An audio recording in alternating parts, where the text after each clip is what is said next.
you look around you and maybe you don't even like that design style, but you just think, oh, it just feels nice. Why does it feel so nice here? That's evidence-based design.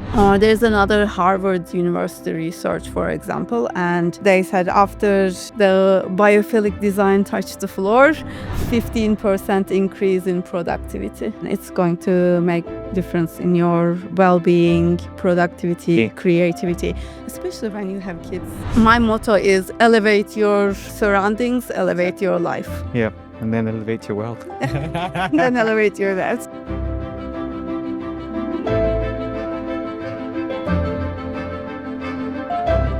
Welcome to today's episode of Elevate Your Wealth, and today we're going to be exploring the intersection of wealth, well-being, and strategic decision making. You know, today's discussion takes a fascinating turn into the world of design, and specifically, we're going to be exploring how spaces we create and live in can, directly impact our financial success, productivity, and overall well-being.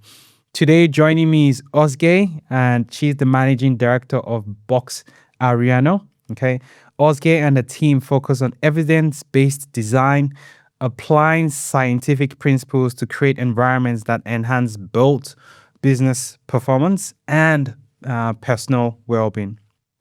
So, on the show, we often talk about financial planning, investing, and career success, but we rarely consider how the physical spaces we operate in influence our decision making, also how that affects our mental clarity and even our ability to build wealth.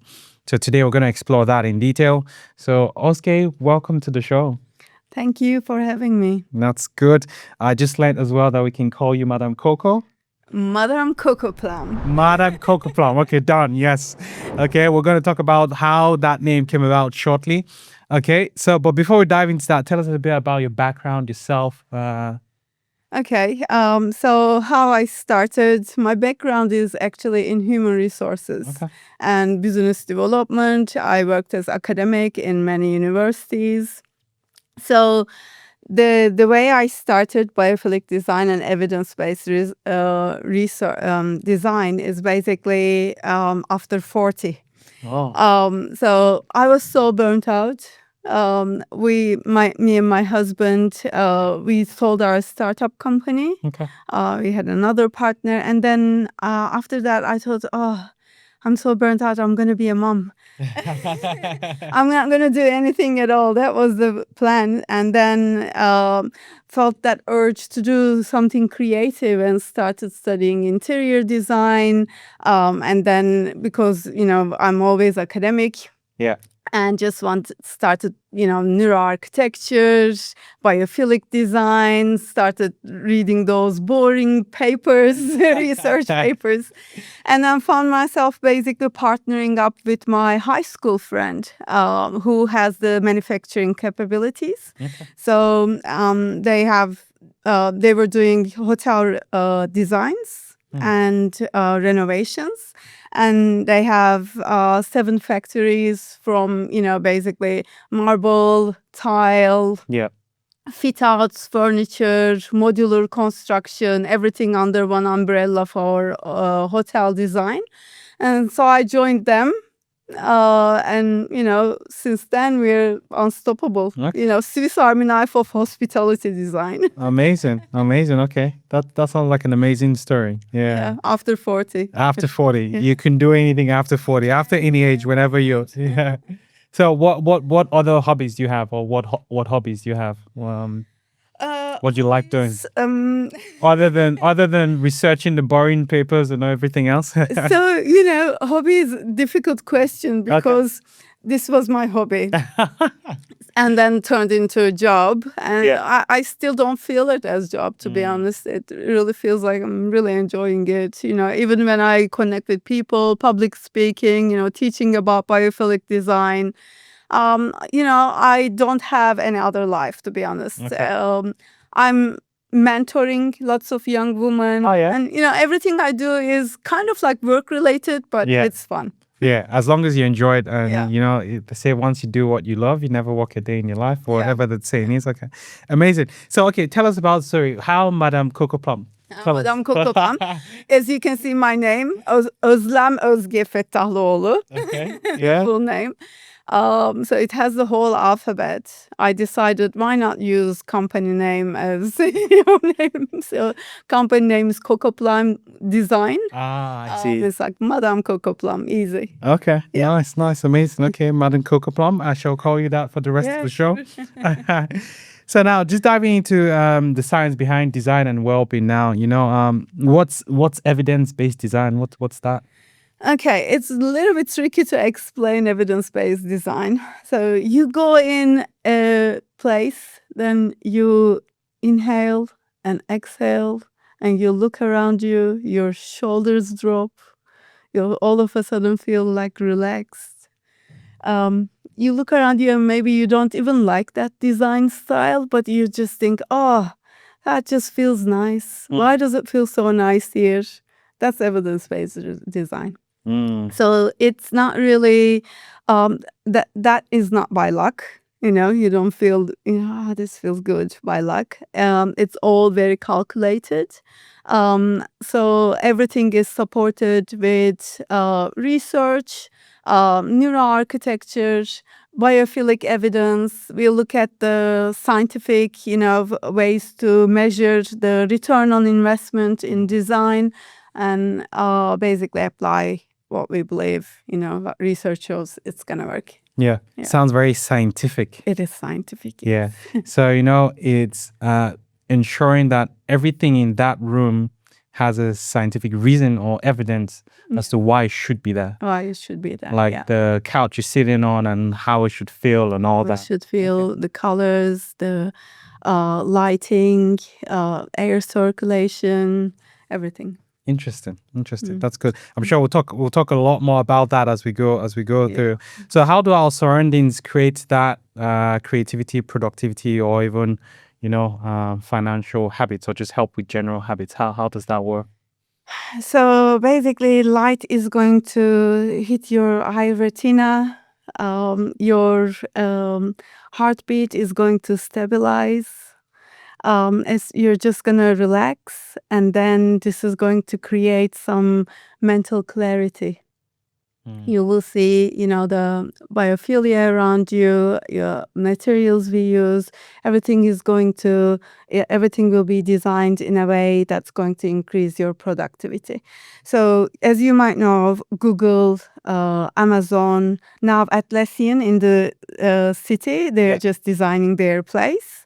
It's going to be biophilic design. All of these high-tech companies, they just do lots of research because they have to get, good results from their design.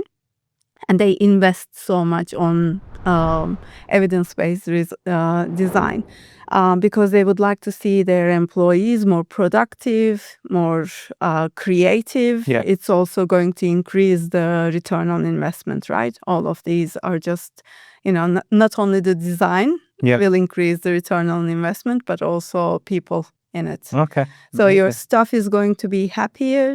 Yeah. Their wellness, well-being, mental health. It's widely used in hospitals.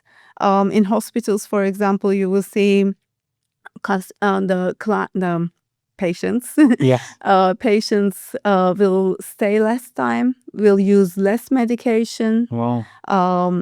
So research behind it is just very big. Okay. And small workplaces may not have that capabilities or finances to do this kind of research, but large corporations, they do look at it. Okay. So for example, I will give you a research in California. 73 levels workplace, they decided to do a research, but on budget. Yes, they decided to renovate, but they weren't sure what to renovate. So they worked with a neuroarchitect firm instead of normal interior design firm, and they were suggested to change the add sky windows only. Not window, not like adding. Usually we pretend like interior design is about adding rugs and chopping the pillows and things like that. But they just added sky windows, and their sales increased 40%. after that. Hmm. There's another Harvard University research, for example, and they said after the biophilic design touched the floor, 15% increase in productivity. Wow. Yeah. Yeah, that's a very interesting. Many people don't even think about that, and you've spoken about that from a perspective of businesses, and I'm guessing that's the same for building your own house, right? Absolutely.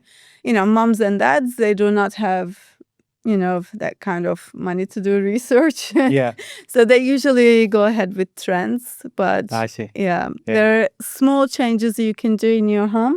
Mhm. Doesn't matter what taste you have. It can be Scandinavian or any other design you like.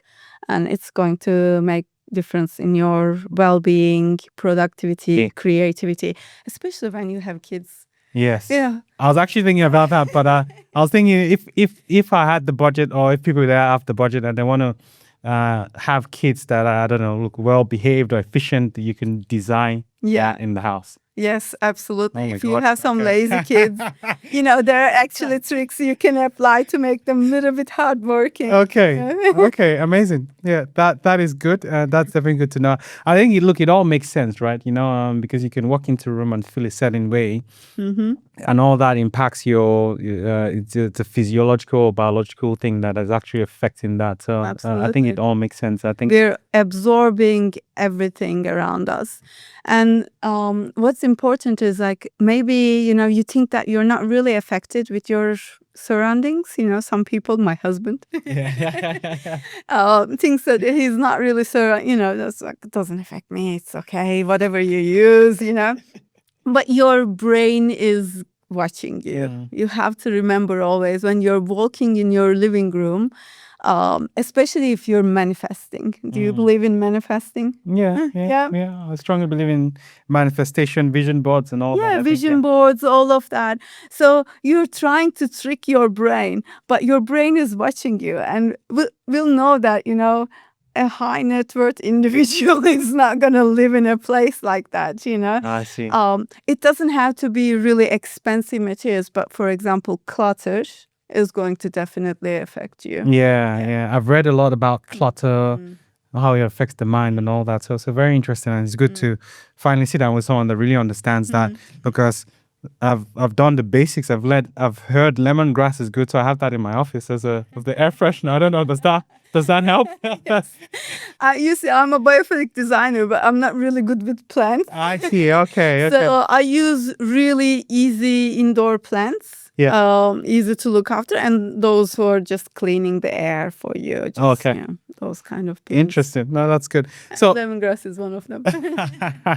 that is good. So I guess what are the common design mistakes that people make and can really affect focus, efficiency in the workplaces, or for those high net worth individuals that actually want to design their house or maybe their office space at home to be very, very productive? What are those mistakes? So the biggest mistake in your own space and in the workplace that's going to damage your productivity, creativity is clutter, definitely. Yeah, you have to deal with clutter. Another thing is, people usually have personal preferences. So in workplace design, so if you're designing someone's own house, it's for them. Correct. It's easier, just so much more easier. But when you're designing hotels, everyone will have different preferences. You will have neurodiverse people. You're going to have different nationalities coming to the same place. Workplace is same. Diversity creates productivity also. So you have to meet that diversity. One thing we have done so wrong is cubicle workplaces, those like tiny little spaces we created for everyone, all, sitting together. That's a big design mistake. Okay. Doesn't suit everyone. Doesn't suit every personality. Yeah. Lighting is, those spotlights we have and downlights we have. Circular lighting improves productivity. So if you need to change one thing, I would definitely suggest lighting in Lighting. the workplace. Yeah. Okay. Yeah. Okay. Amazing. You spoke about neurodiversity. What's that? Tell us. Neurodiverse people, it's a range, like people with ADHD I see. or, even depression is neurodiverse, Okay. count as neurodiverse. So you have to focus on who is there and design specifically for those people.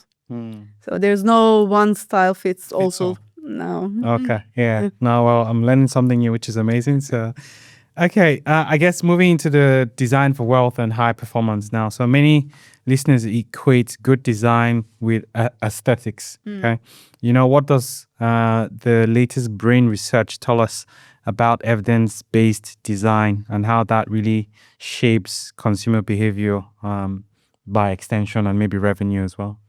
Yeah. So taste is individual, and biophilic design is not a cost center, but your ATM. So if you would like to, because there's research, we know the research from hospitality, from retail, restaurants, there's big research behind it from high-tech companies. If you want return on investment, you need to apply biophilic design. So studies have shown that in retail places, same product is sold for 8 to 12% more in biophilic design spaces. And again, in biophilic design spaces, people spend more time. They stay, they just look around, and that's going to increase your sales as well. So it's more about the feel you want to create. If you want, for example, restaurants to, in your restaurant, people to eat fast and, a lot. Yeah. That's that design. If you want to put your clients under a little bit stress, so make decisions quickly, there's design for that. Wow. So yeah, you have to focus on the feel you would like to create. Okay. Yeah. Okay. Very, very interesting. And I guess maybe we don't even know that you put under such environments when they jump into a place. So it's very good for people to understand, okay, well, if I go into a place and I feel like I always make rush decisions, maybe it's the design. So you can move away from that place and then be in a situation where you can make other decisions. But I get that, right? Because there's the business perspective and then there's the individual perspective as But well. there are lots of places taking this in a really wrong way. So when all of these research came up, people started putting fake plants next to cashier. Like every cashier had a fake plant, or hanging fake plants in every restaurant. Yeah. So our brains do not work like that. That plants do not grow from the ceiling and will not just hang out, will not live like that. So we're not stupid. We just have to focus on, instead there's better way to do it, more like using the right materials. So in nature, for example, there's this complexity. You go for bushwalk and you feel relaxed, calm. That same feeling you create indoors if you use similar natural materials. Research shows that it's exactly the same feeling, the calm feeling you get from bushwalk. And your brain is gonna light up like, oh yeah, I really like that. Wow. Yeah. I like that. Yeah. Because obviously you can use that to advantage as well, especially when you're talking about being more efficient. So no, very, very interesting. So I guess from a property investor's perspective, how does human-centered design translate into measurable financial returns? Because I think property investors, they want the financial returns. Yes. So because it creates the right feel, property investors should definitely invest in biophilic design, neuroarchitectures. It's that did you read the Thinking Fast and Slow? Yes, I've read that So book. we have system 1 and system 2, and to sell someone, you need to reach system 1, which is the fast one. Yeah, fast one. So that's the first step. And to reach that fast selling point, to reach that field, you need to use biophilic design because we still have that reptilian brain. Our reptilian brain looks at, there's like autonomic nervous system. We'll look at your surroundings. There's water, there's refuge, there's shelter, there's food here. Yes, I can calm down. And then we'll look at, for example, further away, there's no one attacking me. And when you're sleeping, you want some cozy and, just refuge area. Yeah. So we still have that reptilian brain when we look at the design.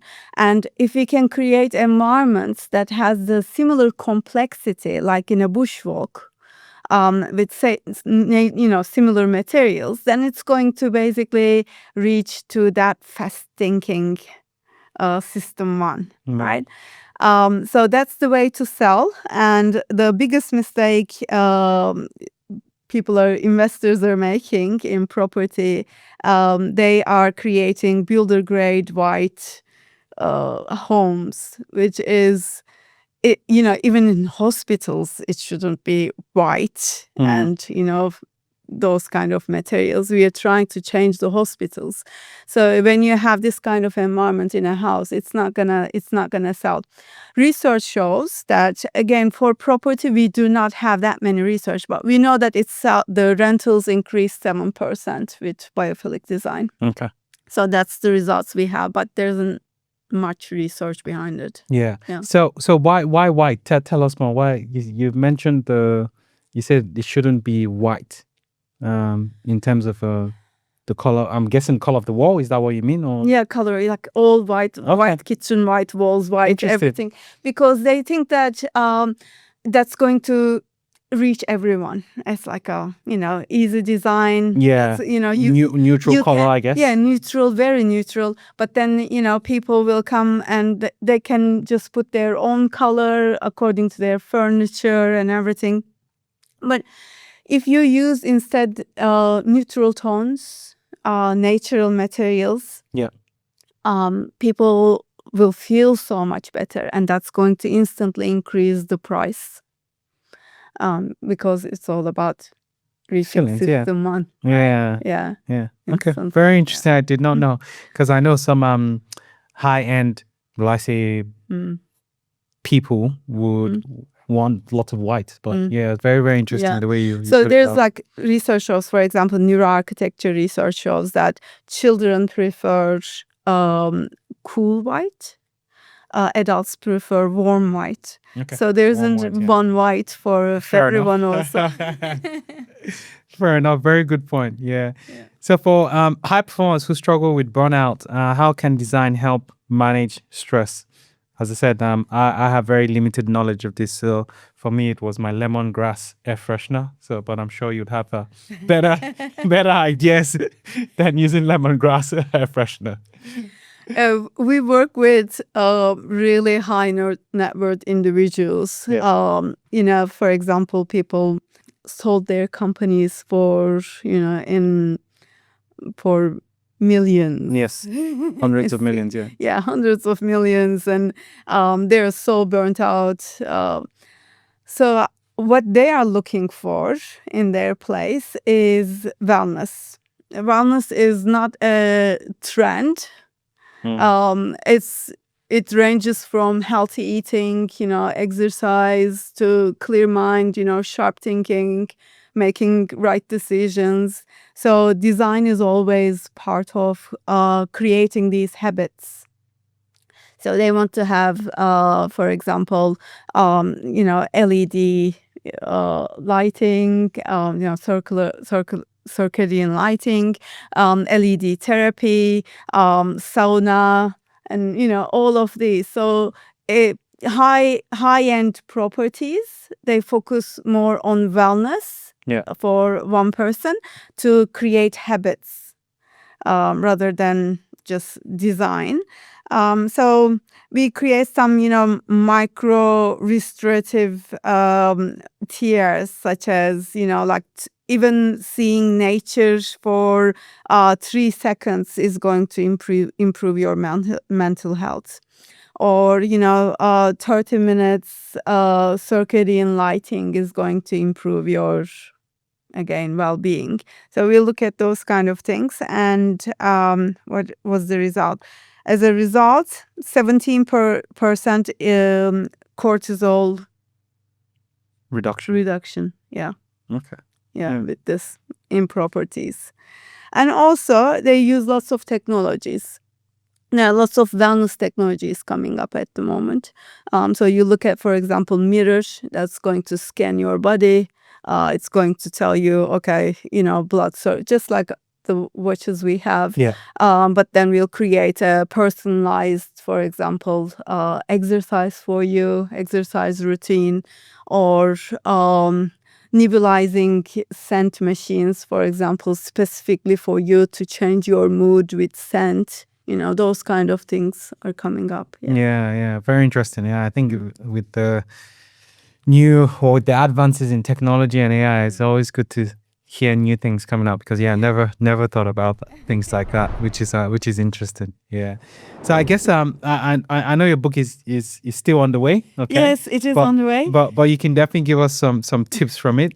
So tell us about book. Any key insights readers can expect when it finally comes out? Yeah. So Design for Health and Wealth. Okay. It's on the way. Hopefully I'm going Design for health and wealth. wealth. So it's going to be about the experiences we had in wellness industry from hospitality and with high net worth individuals. But there will be lots of, small things you can apply in your own home or in the workplace to increase your staff well-being or your own well-being. And basically to explain about, stay away from trends. They come and go. Do not fall for that. Yeah. Instead, there are scientific, researched ways you can apply. That's absolutely, you're going to get return on investment. Yeah. So, and I guess just thinking about that, is this something the average interior designer can do, or I'm guessing not? Not really. Interior designers usually specialize in certain type of design. Okay.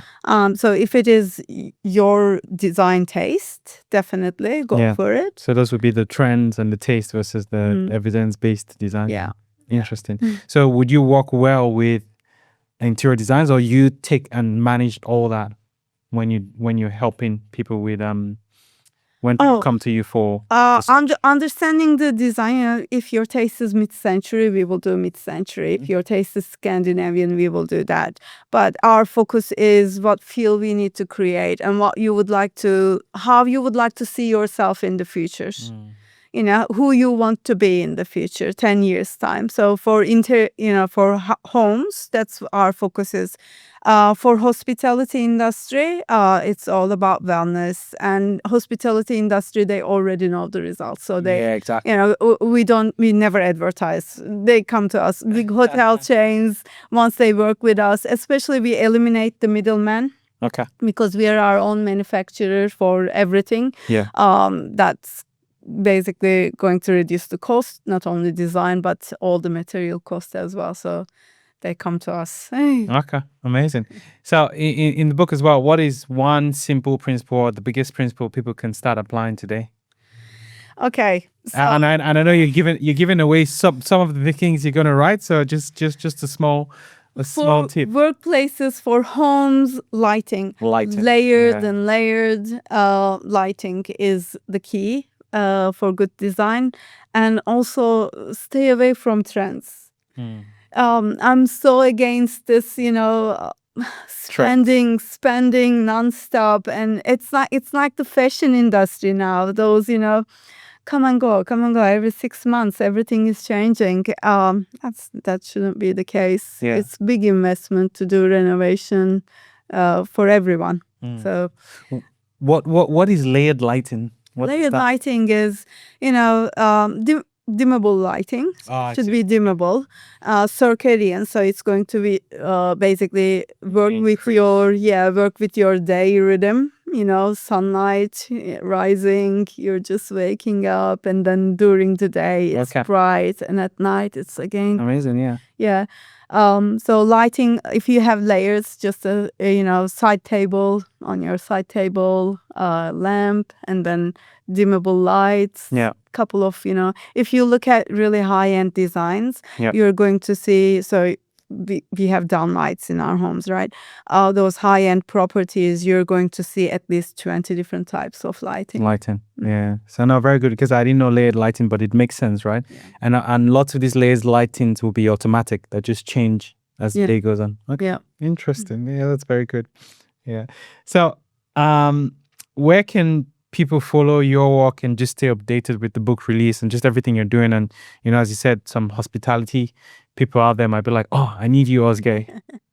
Yeah. So they can find me from LinkedIn. I'm very active in LinkedIn. I will be speaking in Sydney Design Show next week, and then 3 days in Brisbane AFCON, and then Melbourne Design Show next one. Sydney Home Show, Melbourne Design Show. Okay. So I'm keynote speaker everywhere. LinkedIn, Instagram is Coco Plum Style. Coco Plum Style. Yeah. I try to give small information, daily base, just try to teach a little bit, and also have a LinkedIn newsletter. Yeah, okay. I can Amazing. learn. Yeah, because obviously there are lots of things today that you mentioned that I didn't know, like the neuro diversity and obviously layered lighting. It makes sense by the time you broke it down for me. So all those kind of informations are definitely very, very valuable. Yeah. So in terms of any last words for the audience, what do you want them to finally take away? And they know how to reach out to you now. So any final words? Final words. So final words. Layered light. we what I don't really like is just the world is generally going away from science. That's what I don't understand. Academics are putting so much effort. There's so much research behind everything. And instead we are just going ahead with the, ChatGPT information, which is totally rubbish. So I think, it's really worth just checking reliable resources. With an expert, so that's what I would like to encourage. It doesn't matter for design or for anything else. Just, talk with the experts. And, we design hotels, but I'm more than happy to help with the, even if I'm talking keynote speaking somewhere, I'm more than happy to give you quick, a few fixes you can do to change, to make big changes. Even just adding, a few pots here and there is going to change your life. So small, it doesn't have to be very expensive. There are small changes you can make. I believe my motto is elevate your surroundings, elevate your life. Yeah. And then elevate your wealth. Then elevate your wealth. Yeah. So and I think it's amazing because even small things, as you said, like the layered lighting, like to me, that's an easy fix that most people can do. Absolutely. And these days you text on your phone where you can automate all that process where it starts and ends and changes from layer to layer as it goes. So Ozge, I know you're going to give away something because you've told me about it, which is very kind of you. And I know people want to see your work as well, which is amazing. So tell us a bit about your work and then tell us the giveaway you're giving people. Sure. At the moment, we have a few high-end properties we're designing and a couple of hotel projects. We are building a Swiss hotel in Europe. It's going to be one of the tallest Swiss hotels, and we are supplying everything from walls to the do not disturb signs. Amazing. And then we have another 5-star resort, Ramada Hotels and Rotana Hotels projects going on. Okay. Where are those ones? They're all in Europe. And in Venezuela, we have, it's beautiful. You have to see that one. The Venezuela is on the water. Okay. Yeah, beautiful design. Okay, amazing. So we'll try to get pictures up there so people can see that Like as well. Maldives. Amazing, amazing. Hopefully we'll go visit there sometime. Yeah, hopefully. And what is the giveaway? Giveaway is 10% discount on consultation. Okay. That's for properties or hotels or workplaces, anything you need to redesign. And sometimes only you need the consultation. You Yeah. may not even need the redesign. Yeah. Amazing. Looking forward to those seeing those projects, and good luck with everything. Perfect. Link is below. Yes, link is below. Yeah, register. Don't forget to register. For those wanting to dive deeper, make sure to check Ozge's upcoming book, as well as the link below as to getting the discount. And for anyone looking to align your financial strategy with lifestyle goals, I'd love to help you build a plan that supports both your wealth and well-being. And if you need something very specific to that, reach out to me. I can pass Ozge's details as well. So thanks for tuning in. Until next time, design your space, design your wealth, and design your future.